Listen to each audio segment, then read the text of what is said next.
Israel versus Hamas. What exactly is going on with Israel and Gaza? Well, a lot of it has to do with location. The Gaza Strip is occupied by Palestinians. Operating out of those Palestinians is a terrorist group called Hamas.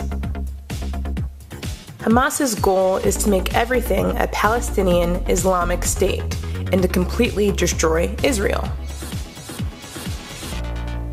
The Gaza Strip is a very crucial area, as it borders Israel and Egypt.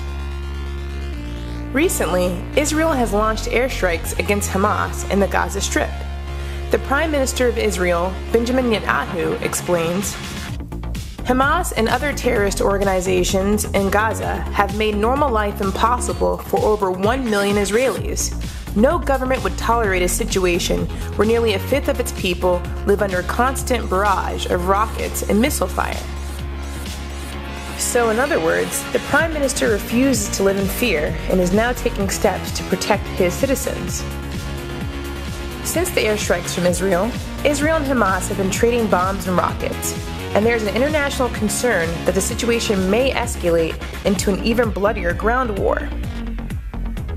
The Israeli government has called up to 75,000 reservists and massed 30,000 troops across the border of the Palestinian territory, according to the Israel Defense Forces.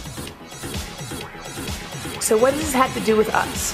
Well, the United States agrees with Israel and believes that Hamas is a terrorist group. We also believe that Hamas is the aggressor, and their rockets are the cause of the entire fight.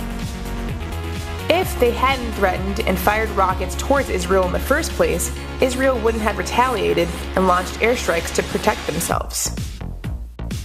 President Obama recently quoted, "We are actively working with all the parties in the region to see if we can end those missiles being fired without further escalation of violence." Both Israel and Hamas have taken to Twitter to defend their cause and sway outside opinion. One recent graphic, tweeted from an account of Hamas military wing, said Israel isn't killing terrorists in Gaza, it's killing children, senior citizens, and women. The Israeli military tweeted a graphic that asked, "What would you do if rockets were striking your country? Retweet if you agree that Israel has the right to self-defense." As peace talks begin to surface from Egypt, Israel, Hamas, and the United Nations, innocent citizens from both regions running and hiding for safety hope that the fire will cease soon. Choose your stance on Israel versus Hamas.